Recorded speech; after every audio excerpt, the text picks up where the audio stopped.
நம்ம காலிஃப்ளவர் பக்கோடா பண்ண போறோம். அதுக்கு காலிஃப்ளவரை வந்து இது மாதிரிலாம் கட் பண்ணி வச்சுட்டு ஒரு நல்ல தண்ணியில வாஷ் பண்ணிட்டு இப்ப கொஞ்சம் தண்ணியில வந்து நம்ம உப்பும் மஞ்சத்தூளும் போட்டு இதை ஒரு கொஞ்சம் அப்படி வேக வச்சுக்க போறோம். நல்லா வாஷ் பண்ணிட்டோம். இப்ப இது கூட வந்து கொஞ்சம் மஞ்சத்தூளும்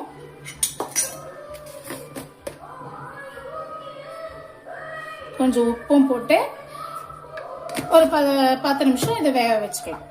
நல்லா கொதிக்குதுங்களா? ஒரு 10 நிமிஷம் சொன்னல, 5 நிமிஷம் ஆயிடுச்சு. ஒரு 10 நிமிஷம் தான். அது கூட கொஞ்சம் கறிவேப்பிலையும் போட்டுக்கலாம். அவ்வளவுதான் ஃப்ரெண்ட்ஸ், இதை ஆஃப் பண்ண போறோம். இப்ப இதுல இருந்து வடிகட்டிட்டு நம்ம இதுக்குரிய மசாலாவை போட்டு மிக்ஸ் பண்ணி வச்சுக்கலாம்.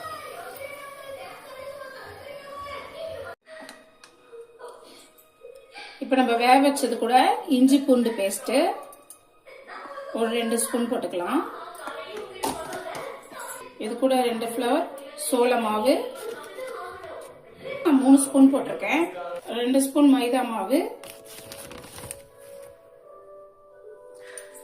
மிளகாத்தூள் ஒரு 2.5 ஸ்பூன். இப்ப இது கூட கரம் மசாலா, இப்ப இது கூட 1 ஸ்பூன் தயிர், ஒரு half spoon lemon, half lemon போதும்.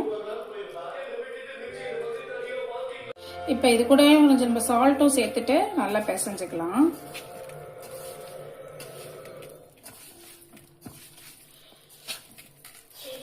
இப்ப நம்ம மிக்ஸ் பண்ணி வச்சிருக்க பகோடா வந்து நல்லா ஊறி இருக்கு ஃப்ரெண்ட்ஸ். இப்ப நம்ம என்ன பண்ணலாம், இதை ஒன்னொன்னா போட்டு பொரிச்சுக்கலாம். அப்படியே லைட்டா அப்படி திருப்பி விட்டுக்கலாம். ஃப்ரெண்ட்ஸ், நம்ம பொரிச்சு எடுத்துட்டோம். இது கூட கொஞ்சம் கறிவேப்பிலையும் சேர்த்து பொரிச்சிருக்கோம். சாப்பிடும் போது டேஸ்டா இருக்கும்.